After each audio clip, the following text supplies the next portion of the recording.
So you decided to visit Universal Orlando. Now what? Universal Orlando is bigger and better than ever in 2026. You have 3 theme parks: Islands, Studios, and Epic Universe. Plus, you've got a water park option to add on, Volcano Bay, not to mention some fantastic food and dining at City Walk. If you're planning on going in 2026, it's gonna take some serious planning.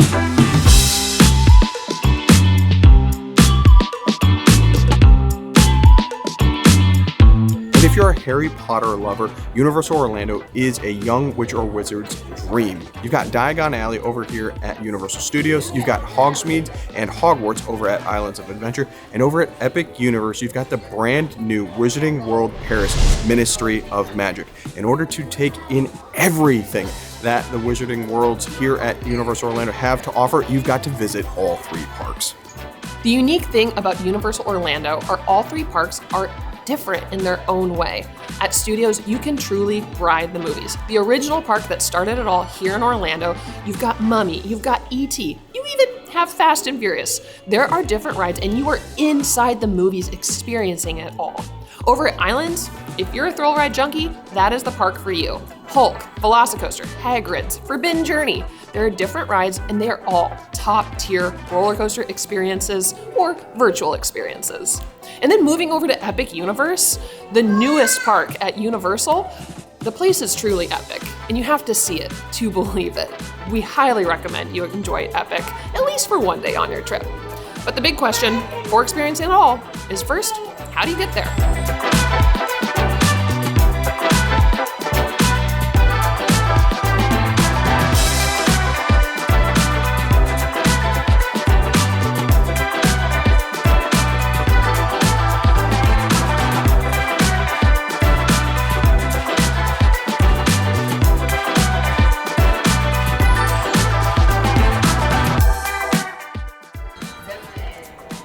If you're like most people, or if you're like us just a mere 6 months ago, you gotta get here. And the easiest way, or most convenient way, is to fly in.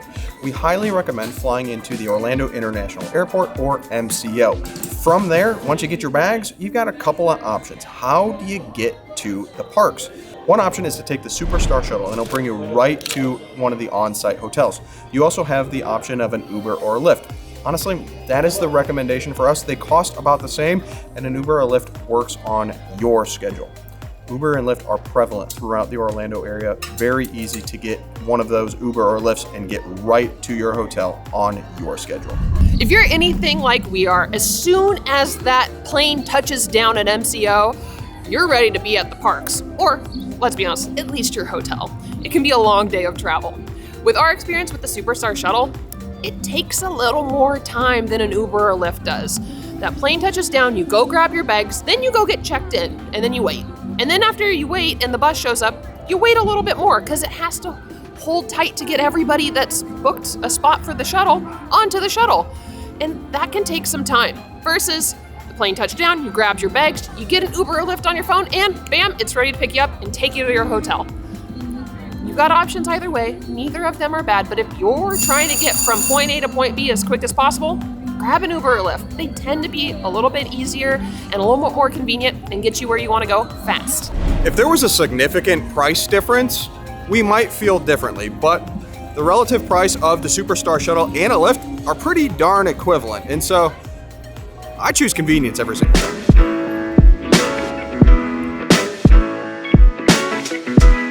When it comes to flying into Orlando, you're also going to need a place to stay, and Universal has plenty of hotel options. Universal has 11 on-site hotels, and they all vary in price point and theming. I guarantee there's probably one that will work for you. Here is the cheat sheet when navigating the Signature Collection of hotels here at Universal Orlando. You have Sapphire Falls, Royal Pacific, Portofino Bay, Hard Rock, and the brand new Helios Grand. Now it does get confusing because not all of these Signature Collection hotels are created equal. Some of them include Express Pass, some of them don't. And where that Express Pass is good is important. The Signature Collection hotels that offer Express Pass at the OG park, so we're talking Universal Studios and Islands of Adventure, are Royal Pacific, Hard Rock, and Portofino Bay. I want to stress the OG parks. It is not good at Epic Universe currently.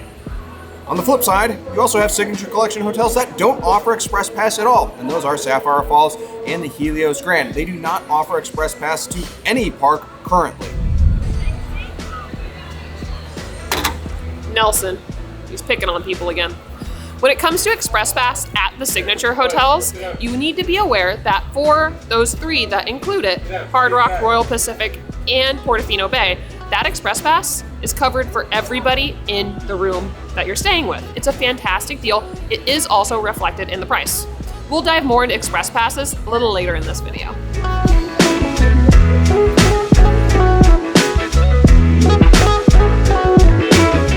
For those of you looking for a bit more of a budget-friendly hotel option, Universal also has prime and value level hotels you can choose to stay at. They're all fantastic, they're all themed differently, and truly, you can choose to stay off-site if you want, do an Airbnb, an off-site hotel, but really, the perks that come with staying on-site, like early park admission, they can't be beat. You're gonna want that early park admission when you come to Universal. We have stayed at every single hotel here at Universal Orlando, and they are all unique in their own way. And we also have videos for every single hotel, so check them out after this one. So you're flying in, you're staying at an on-site hotel, but really a good question to ask yourself is, what do you want to get done? How many days do you need to spend here at Universal to experience it all? Do you want to do islands? Do you want to do studios? Do you want to do Epic? Do you want to do all three? Not to mention you got a water park option too. How many days do you need for your trip? We recommend at least 3 days. I personally would recommend 4. You're gonna want at least 1 day per park. So 1 day at Islands, 1 day at Studios, and 1 day at Epic. And like I said, that doesn't even include Volcano Bay. Now I say 4 though, because 2 days at Epic allows you to take it all in. But if this is your first time, stay as long as you want. Our first time here at Universal Orlando, we stayed for a solid week, and we got done and we were like, when can we come back? And so 3 days, probably hedging on 4, particularly if you're combining this with a trip to the House of Mouse.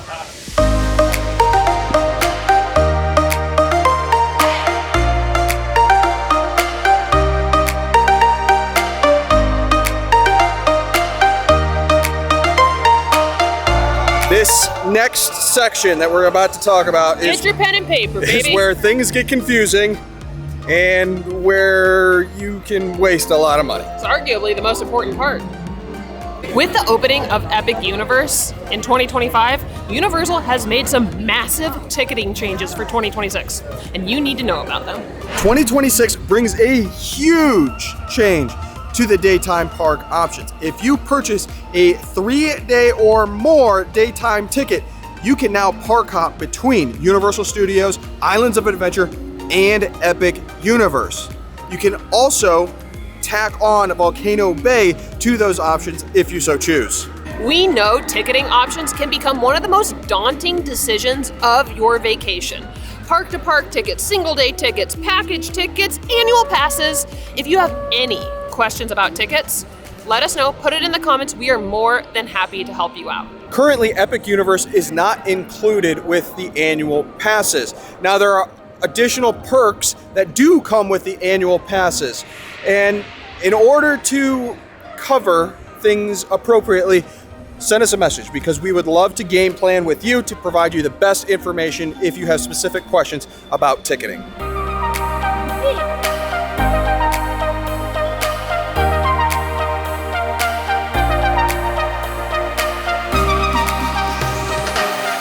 We've covered most of the big decisions when it comes to planning your 2026 trip, but it's time to take that trip up to the next level and game plan your day. The first decision you need to make is whether you're gonna do early park admission or not if you're staying on site. And I'm just gonna answer it for you. Do early park admission.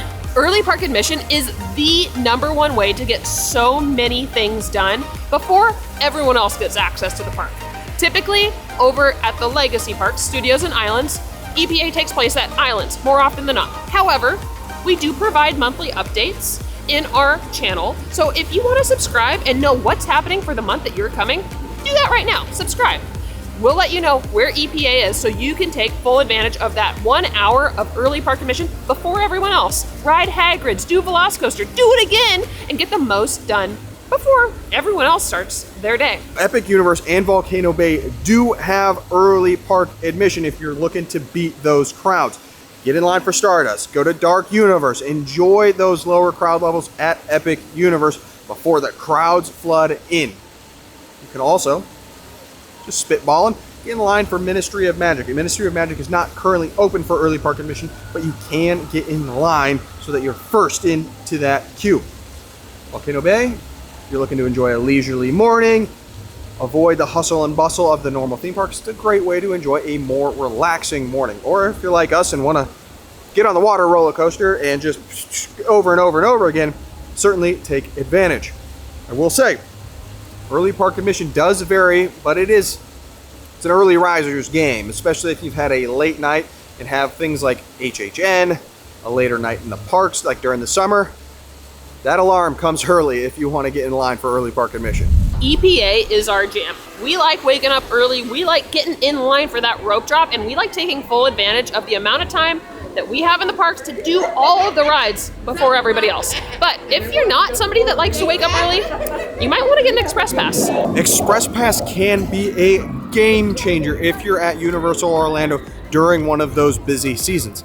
Express Pass is an additional add-on to your ticket unless you're staying at Portofino Bay, Royal Pacific, or Hard Rock. Express Pass really equals freedom throughout your day, a freedom to navigate your day how you choose. Usually we say that Express Pass you'll wait with Express Pass about half the posted wait time. You'll go into your own express queue, and sometimes it does bypass some of the details within the queue, but it saves you a bucket load of time during your day. Price of Express Pass can also vary. Like a lot of things at Universal Orlando, it is demand-based. So the busier the time, the more expensive your Express Pass could be. We highly recommend, if you're curious about Express Pass, purchase it ahead of your trip. It will cost you more at the gate. It will cost you more when you're in the park. And also, how many Express Passes do you need? Sometimes staying at Royal Pacific, Hard Rock, or Portofino Bay and getting Express Pass for everyone in your party is actually a great way to save money. We've talked EPA, we've talked Express, now let's talk dining reservations. 9 out of 10 theme park lovers highly recommend to book your dining reservations ahead of time. The person who didn't vote for it, well, they didn't book a reservation, they got hangry, and they left. Universal Orlando has tons of phenomenal restaurants for every palate. Now take our advice, because our first time here at Universal Orlando, we tried to eat with no reservation. We showed up to Margaritaville to crush those volcano nachos, and then we were politely told that it was going to be about a 3-hour wait. So if you want to eat at a particular restaurant, make those dining reservations. Toothsome Chocolate Emporium is incredibly busy, so make those reservations so that you can eat where you want, at the time you want, when you're visiting Universal Orlando. And finally, you're going to want to game plan for your day, because you can go in and wing it and see what happens and be completely lost in these parks. Or you can know, I want to ride this, I want to see that, I want to eat this particular item, and have the best day possible. Going in with a game plan sets you up for so much success. Too many times have we seen people come in with no game plan that just leads to undue frustration and tension. If you don't know what rides you want to do, if you don't know where you want to eat, it leads to a lot of wandering. And when it's 115 degrees, it can really throw off your stasis. A little bit of research can go a long way. What rides do you want to hit? What foods do you want to try? Are there special events that are happening during your Universal adventures? Halloween Horror Nights, Mardi Gras, Grinchmas, some of the tribute store things that pop up seasonally. Doing a little bit of research and really setting those priorities can help steer your day to really maximize your time here at Universal Orlando. There is so much that goes into planning the best Universal Orlando vacation, and we want to make sure that's possible for you in 2026. Today we covered flying into MCO, hotels, tickets, EPA, Express Pass, and so much more. And we have detailed videos on each of those coming soon. So if you want to have the best vacation at Universal in 2026, be sure to subscribe to our channel so you can stay in the know. Thanks for watching. Bye.